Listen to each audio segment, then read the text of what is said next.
Minister of International Relations and Cooperation in Namibia, Dr Peya Mushelenga, says the country is ready to host its National Assembly and presidential elections in just under 2 weeks' time. The ruling party in Namibia, SWAPO, is facing stiff competition from other political parties.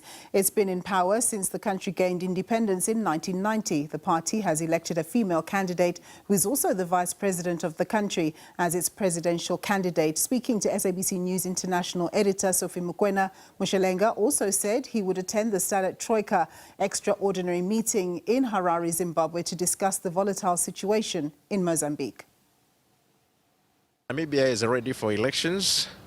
That's why the special votes, that means votes from members of the security clusters and people outside the country, has already taken place.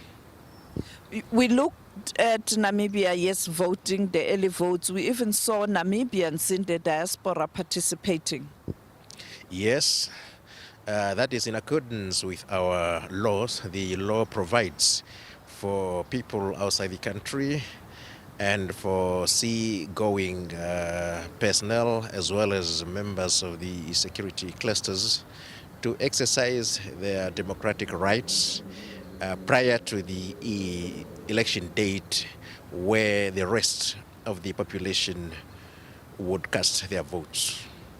Let's look at the president. We know that he announced that he is not going to be available for re-election, and we know that SWAPO has presented the vice president to be a candidate. But in terms of transition, is the transition preparations between him and the vice president going well, and also the support as she is campaigning?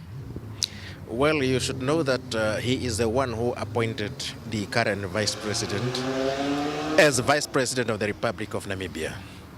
So that answers your question.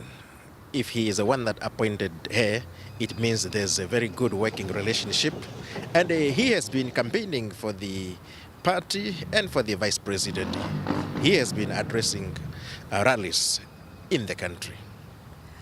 Is SWAPO optimistic ahead of these elections? We know that sometimes the former liberation organizations, they find themselves under pressure after many years of being in power. SWAPO party is optimistic to win elections. You will be also traveling to Zimbabwe. How important is this SADC meeting that you'll be attending in Harare, Zimbabwe, particularly when you look at the region? Yeah, the extraordinary summit is important because it will discuss issues related to the security in the region. Turning to South Africa and Namibia, how will you sum up the relationship between the two countries? We know that, yes, there are historic ties, but the years on now, how is the relationship? The relationship between Namibia and South Africa is very sound. We have a binational commission which is chaired at the level of the heads of state. So that illustrates the high level of bilateral relations that the two countries enjoy. In terms of trade, are we seeing the volume increasing? Well, you know, there have been impact caused by COVID, but now the volume is picking up.